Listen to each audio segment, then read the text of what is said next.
नमस्कार। आज हम भारतीय इतिहास के उस दौर की गहराई में उतर रहे हैं जिसे गांधी युग कहा जाता है। बिल्कुल। ये कहानी है कि कैसे आज़ादी की लड़ाई मतलब कुछ चुनिंदा शहरों और पढ़े लिखे लोगों की बहसों से निकलकर देश के हर गांव, हर खेत तक पहुंची, एक जन आंदोलन बन गई। और हमारे पास जो स्रोत है वो 1915 से 1948 तक की घटनाओं का एक बहुत ही विस्तृत ब्यौरा देते हैं। तो आज हमारी कोशिश यही रहेगी कि इन तारीखों और घटनाओं के पीछे की रणनीति को समझें। बिल्कुल, मिशन साफ है। ये समझना कि मोहनदास करमचंद गांधी ने भारत आकर स्वतंत्रता संग्राम के क्या कहते हैं नियम ही कैसे बदल दिए। तो चलिए शुरू करते हैं। चलिए शुरू करते हैं 9 जनवरी 1915 से। 46 साल के गांधी दक्षिण अफ्रीका से भारत लौटते हैं। ये सिर्फ एक वापसी नहीं थी, है ना? नहीं, बिल्कुल नहीं। ये एक नए युग की शुरुआत थी और इसी दिन को आज हम प्रवासी भारतीय दिवस के तौर पर मनाते भी हैं। अच्छा। लेकिन वो आते ही राजनीति में नहीं कूदे। उनके राजनीतिक गुरु थे गोपाल कृष्ण गोखले। उन्होंने एक बहुत कीमती सलाह दी। क्या सलाह थी? उन्होंने कहा, 1 साल तक अपने कान खुले रखो और मुंह बंद। मतलब पहले इस विशाल देश को घूमो, लोगों को सुनो और जमीनी हकीकत को समझो। और उन्होंने यही किया। 1 साल के भारत भ्रमण के बाद 1916 में उन्होंने अहमदाबाद में साबरमती आश्रम की नींव रखी। तो ये जो शुरुआती साल थे, ये एक तरह के तैयारी थी।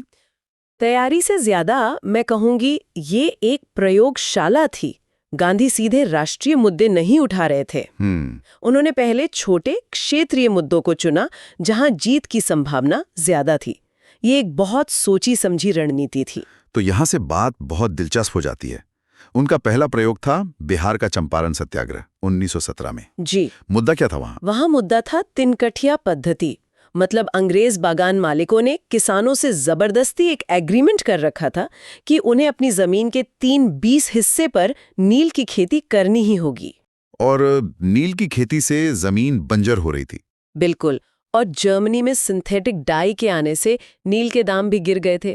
तो किसान मतलब बुरी तरह फंसे हुए थे। और गांधी जी वहां पहुंचे कैसे?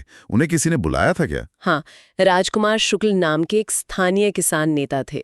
वो महीनों तक गांधी जी के पीछे पड़े रहे और आखिरकार उन्हें चंपारण आने के लिए मना ही लिया। और वहां जाकर उन्होंने क्या किया?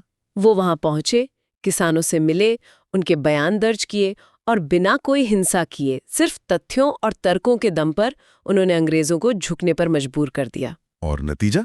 नतीजा शानदार रहा।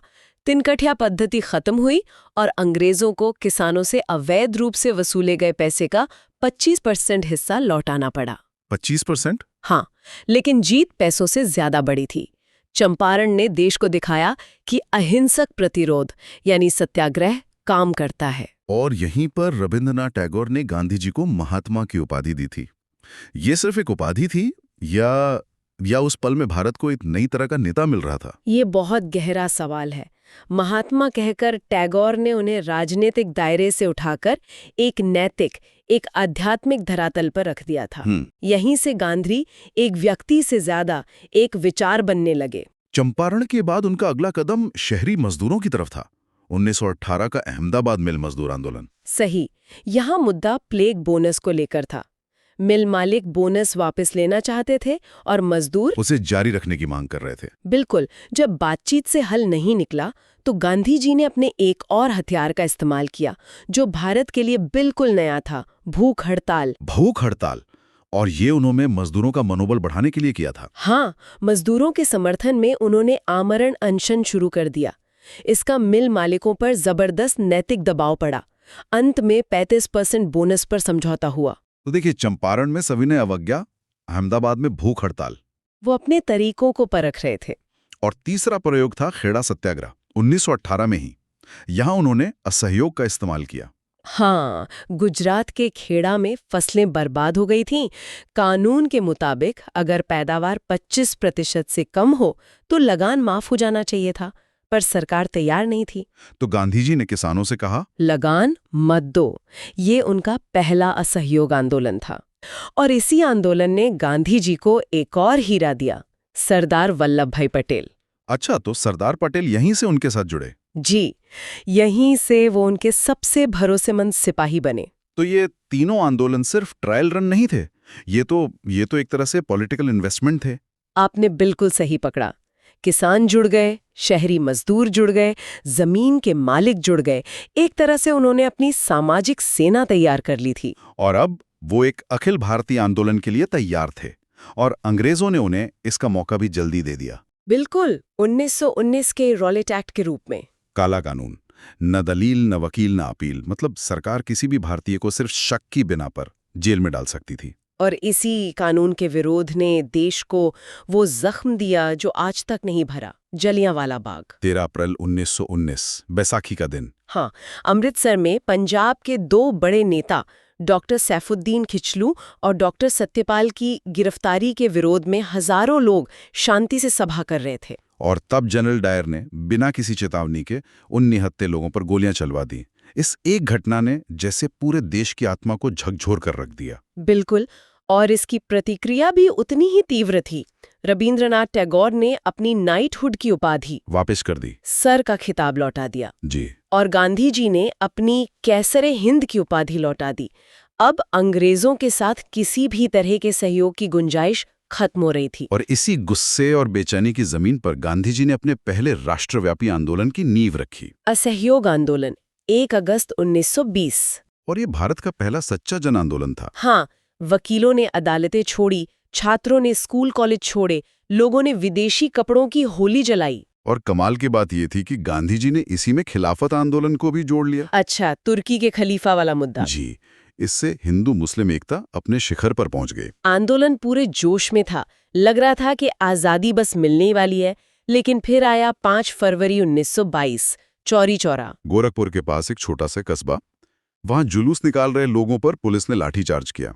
जवाब में गुस्साई भीड़ ने पुलिस थाने में आग लगा दी, जिसमें 22 पुलिसकर्मी जिंदा जल गए। और इस एक हिंसक घटना की खबर मिलते ही गांधी जी ने इतना बड़ा देशव्यापी आंदोलन वापस ले लिया। हाँ, कई लोग आज भी कहते हैं कि ये एक हिमालयी भूल थी। जब आजादी इतनी करीब लग रही थी तो एक अकेली घटना के लिए ये सही था। ये एक बहुत ही जायज सवाल है और इस पर आज भी बहस होती है। लेकिन गांधी जी के लिए रास्ता और मंजिल दोनों का पवित्र होना जरूरी था। उनका मानना था कि अगर आजादी हिंसा के रास्ते से मिलेगी तो आजाद भारत भी हिंसक ही होगा। उनके लिए ये भारत की आत्मा बचाने का सवाल था। लेकिन उनके इस फैसले से कांग्रेस के अंदर ही बहुत नाराजगी हुई। जबरदस्त नाराजगी। मोतीलाल नेहरू और चित्तरंजन दास जैसे बड़े नेताओं को लगा कि ये फैसला गलत था।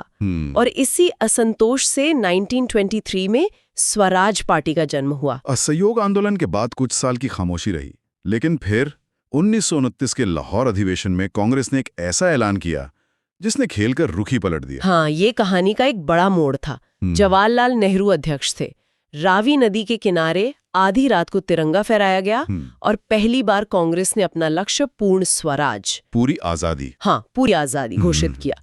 अब छोटी मोटी रियायतें नहीं, पूरी आजादी चाहिए थी। तो अब लक्ष्य था पूर्ण स्वराज। इस लक्ष्य को हासिल करने के लिए गांधी जी का अगला कदम तो और भी हैरान करने वाला था। हाँ, उन्होंने हथियार चुना नमक का, है ना? कमाल की बात, नमक एक ऐसी चीज जो हर गरीब अमीर की थाली में होती है। गांधी जी ने नमक पर लगे अंग्रेजी टैक्स को गुलामी का सबसे बड़ा प्रतीक बना दिया। और फिर शुरू हुआ वो ऐतिहासिक दांडी मार्च, 12 मार्च 1930। जी, साबरमती आश्रम से 78 लोगों के साथ शुरू हुई एक पैदल यात्रा जो 240 मील चलकर दांडी के समुद्र तट पर खत्म हुई। ये सिर्फ एक यात्रा नहीं थी। नहीं, ये एक चलता फिरता संदेश था। जहां जहां से गांधी जी गुजरते, हजारों लोग जुड़ते जाते। पूरी दुनिया देख रही थी कि कैसे एक बूढ़ा आदमी अपनी लाठी के सहारे दुनिया के सबसे बड़े साम्राज्य को चुनौती दे रहा है। और 6 अप्रैल को उन्होंने दांडी में मुट्ठी भर नमक उठाकर कानून तोड़ा। और पूरे देश में सविनय अवज्ञा आंदोलन शुरू हो गया। बिहार जैसी जगहों पर जहां समुद्र नहीं था, वहां लोगों ने चौकीदारी कर देना बंद कर दिया। इसी बीच लंदन में गोलमेज सम्मेलन भी हो रहे थे। हाँ, अंग्रेज दिखाने की कोशिश कर रहे थे कि वो भारतीयों से बात करना चाहते हैं। डॉक्टर BR अम्बेडकर तीनों सम्मेलनों में गए। तीनों में? जी, तीनों में। उन्होंने दलितों के अधिकारों की जोरदार वकालत की। गांधी जी कांग्रेस की तरफ से सिर्फ दूसरे सम्मेलन में गए, वो भी 1931 के गांधी-इरविन समझौते के बाद। और इसी दौर में गांधी और अंबेडकर के बीच एक बहुत बड़ा वैचारिक टकराव हुआ। पृथक निर्वाचन का मुद्दा। हाँ, अंग्रेजों ने प्रस्ताव रखा कि दलित समुदाय के नेता सिर्फ दलित वोटों से ही चुने जाएंगे। अंबेडकर जी को लगा कि इससे दलितों को सच्ची राजनीतिक शक्ति मिलेगी। लेकिन गांधी जी इसके सख्त खिलाफ थे। क्यों? गांधी जी को डर था कि ये एक राजनीतिक बंटवारा समाज को हमेशा के लिए तोड़ देगा। वो इसे हिंदू समाज को बांटने की अंग्रेजी चाल की तरह देख रहे थे। और इसी के विरोध में उन्होंने पुणे की यरवदा जेल में आमरण अनशन शुरू कर दिया। जी, और अंत में पूना पैक्ट हुआ 1932 में। क्या था इस पैक्ट में? अंबेडकर ने पृथक निर्वाचन की मांग छोड़ दी, लेकिन बदले में दलितों के लिए प्रांतीय सदनों में आरक्षित सीटों की संख्या 71 से बढ़ाकर 148 करवा ली। ये एक ऐतिहासिक समझौता था। और अब हम कहानी के आखिरी और सबसे विस्फोटक हिस्से में पहुंचते हैं। 1942 क्रिप्स मिशन असफल रहा। गांधी जी ने उसे पोस्ट डेटेड चेक कहा। माहौल में एक अंतिम प्रहार की तैयारी थी। और वो अंतिम प्रहार था भारत छोड़ो आंदोलन। 8 अगस्त 1942 बॉम्बे का ग्वालियर टैंक मैदान। और गांधी जी ने देश को अपना सबसे प्रसिद्ध नारा दिया, करो या मरो। करो या मरो। इस नारे का मतलब क्या था? क्या गांधी जी हिंसा की बात कर रहे थे? बिल्कुल नहीं। इसका मतलब था कि अब पीछे हटने का कोई रास्ता नहीं है। या तो हम भारत को आजाद कराएंगे या इस कोशिश में अपनी जान दे देंगे। ये अंतिम लड़ाई थी। अंतिम लड़ाई। लेकिन अंग्रेज सरकार भी तैयार थी।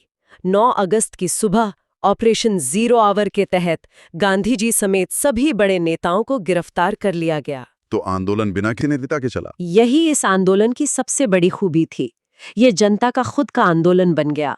जयप्रकाश नारायण हजारीबाग जेल से दीवार फांदकर भाग निकले और आजाद दस्ता बनाकर आंदोलन को गुप्त रूप से चलाते रहे। और बिहार में सचिवालय गोलीकांड भी हुआ था। हाँ, पटना में सचिवालय पर तिरंगा फहराने की कोशिश में 7 छात्र शहीद हो गए।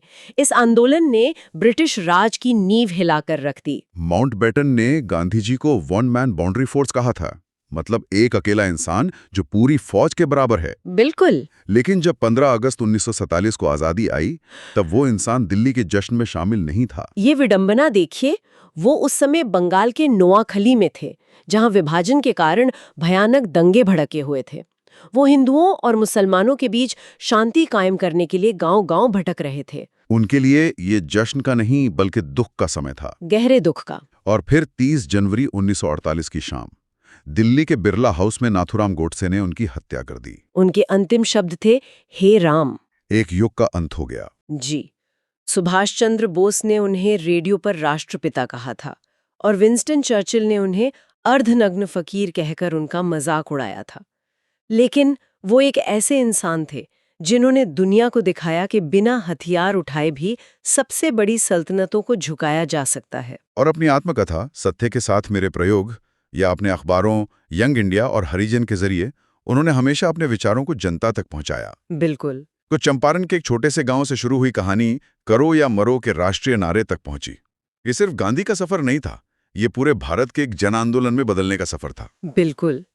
हर आंदोलन, चाहे वो सफल हो या असफल, उसने देश को कुछ सिखाया और उसे अगले संघर्ष के लिए और मजबूत बनाया। यह हमारे स्रोतों पर आधारित ये चर्चा समाप्त होती है, लेकिन एक सवाल हम अपने श्रोताओं के लिए छोड़ जाते हैं। गांधी जी ने स्वतंत्रता संग्राम को सत्य और अहिंसा जैसे नैतिक सिद्धांतों पर खड़ा किया। आज की तेज तरार और जटिल दुनिया में बड़े सामाजिक और राजनीतिक बदलाव लाने के लिए ये सिद्धांत कितने व्यवहारिक या प्रासंगिक हैं, इस पर जरूर सोचिएगा।